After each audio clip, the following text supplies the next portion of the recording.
Hello, everybody. In performative literature, we are here to talk today about just one of the ways that you can edit together your final project. Now, I'm going to use Canva here because I like Canva. But if you have an editing software that works best for you, totally do that. You just have to have your final export as an MP4, and we will talk about all those technical words today. So I'm on Canva. First thing I want to do is create a design. There is a video section for Canva, so I'm going to click that.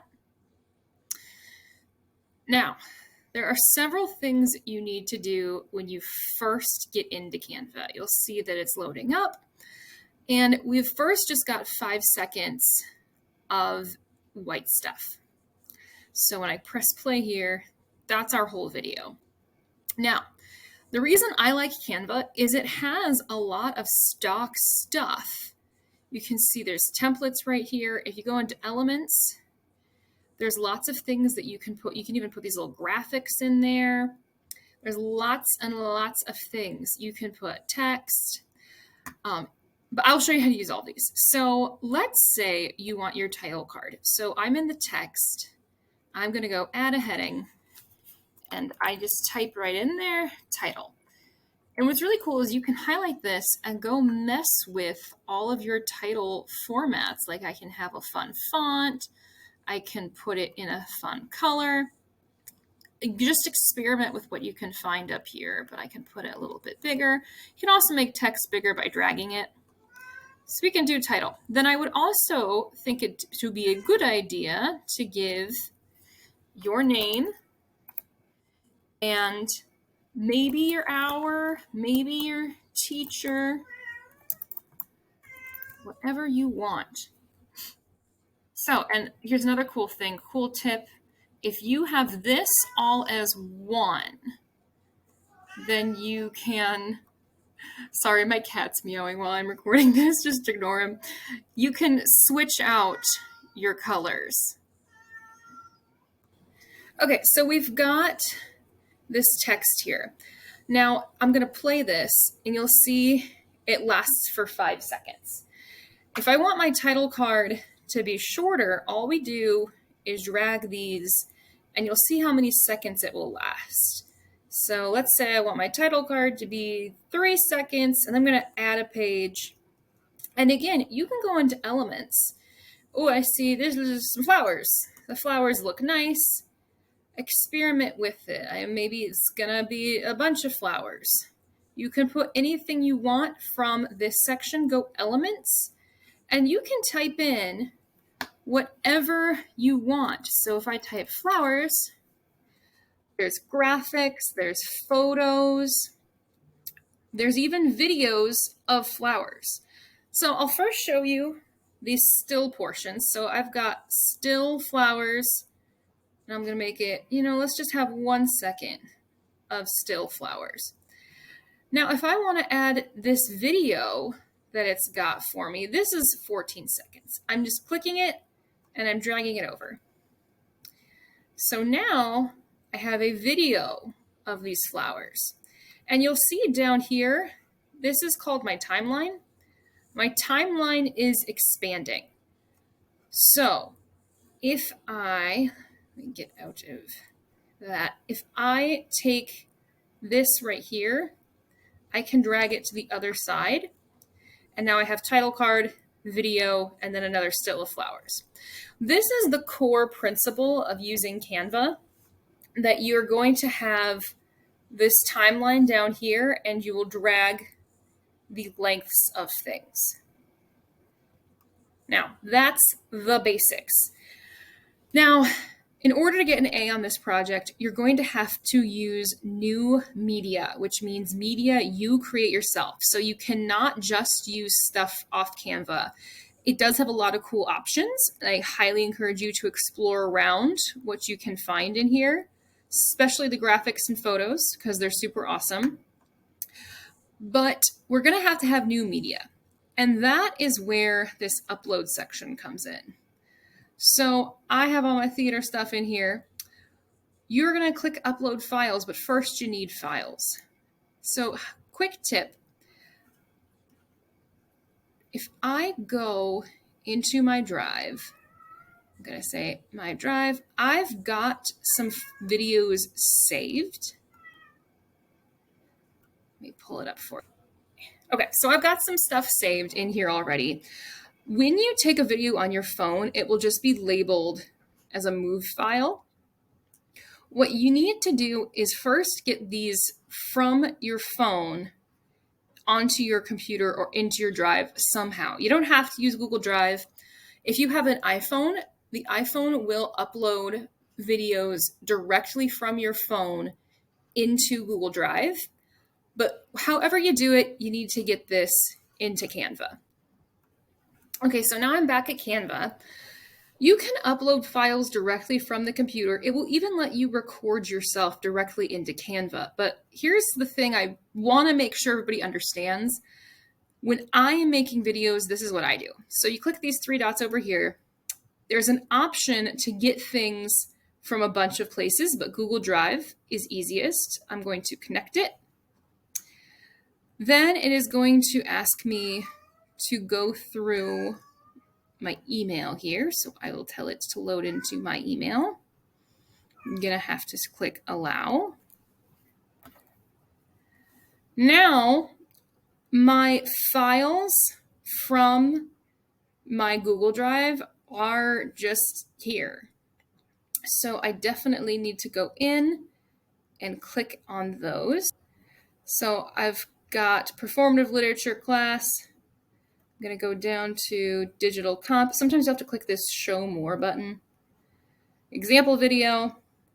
I've got 2 videos to play with. So this is the easiest way to do it because if you just connect your email up to Canva, it will let you bring stuff in.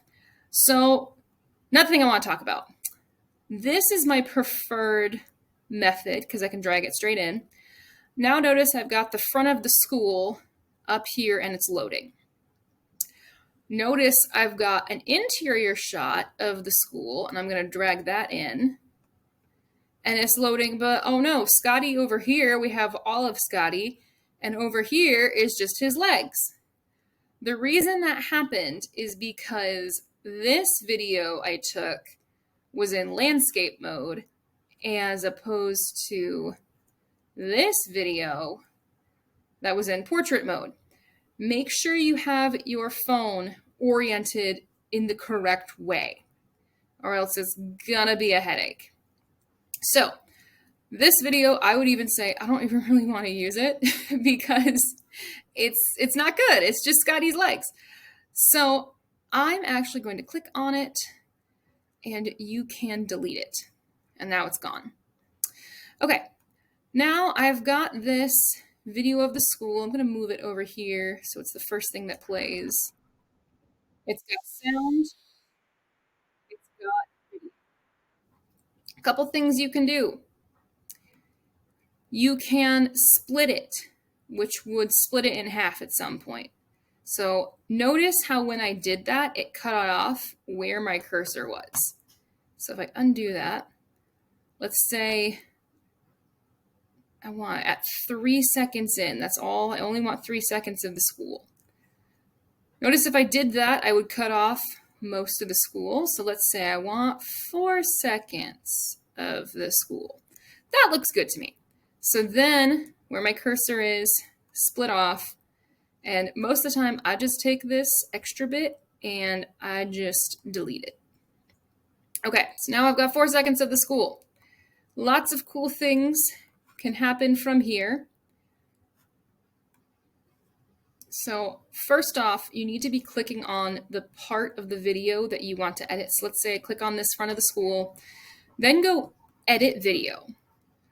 Now you've got effects, which if you go into, this is basically like your Instagram filters. If you want to put a filter on it, could be pretty cool. But then you also have adjust. This one gives you a little bit more control if you guys would like it. And you just slide the sliders over. So now I've got a little vignette on the side. That will apply it to the whole video. If you only want it on parts, the solution would be to split your video And so you have 2 parts of it and then only apply it. So like for that, I would drag it at 2 seconds. Then I'm going to go split. Then I'm going to click on just the ending part, edit video. Let's say I want to put it in black and white. So I'm going to click see all and monochrome. So now when I play it back, first part of the video is color and the second part is in monochrome. So that's kind of my solution for that. The next thing I think a lot of you are probably wondering is how to do transitions between things. So if I go click on a video, I'm going to click animate. This is all of your transitions. So the pan and all that stuff. So I'm going to click pan, animate on enter, on exit. So I'm going to say on exit for this one, and you can adjust the speed. So now when I go into our video, there should be a transition where it pans. Actually, I want that transition longer. So I'm going to go back to this one. Where is it? It's got a pan right now, and I want that pan to be slower. So let's see. There it goes. Let me check if I like that. I guess it doesn't. The pan's a bad example. That's why I don't like it, because this is already a pan. Let's say that there's a ride. Ooh, let's see what party is. I've not used party before. What does that look like? It's not very interesting. But that's where all the transitions are.